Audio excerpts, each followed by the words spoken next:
बघा आता सोहम ना किती क्यूट दिसतोय बघा, पण ह्या कपड्यांमध्ये तो असा मोठाही दिसतोय.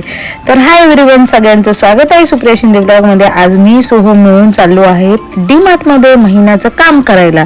तर महिन्याचं काम कोणतं, आय थिंक ही प्रत्येक लेडीज करत असेल बरं का.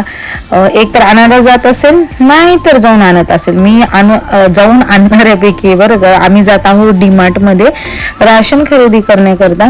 त्याच्या आधी आज सोहमचा हट्ट होता की सोलापूरमध्ये ना एअरपोर्टचं काम चालू झालेले आहे, त्याला बघायचं होतं.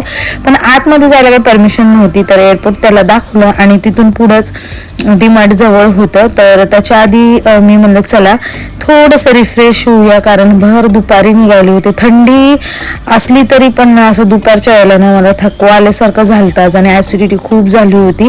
मग थंडगार असा उसाचा रस पिला आणि हा रस पिता पिता बघा ह्याला पांढऱ्या मिश्या आलत्या. क्यूट दिसत होता, पण ह्या पांढऱ्या कपड्यांवरती खूप मोठाही दिसत होता. मी त्याला म्हणत होते की हे पांढरे कपडे तू घालू नकोस, पण त्याला आवडलेले आहेत आणि आता तो जोपर्यंत कंटाळा येणार नाही तोपर्यंत ते कपडे घालणार हे पक्का आहे. डी मार्ट मध्ये गेलो, तेच नेहमीचं जे आपलं काय राशन होतं ते खरेदी केलं.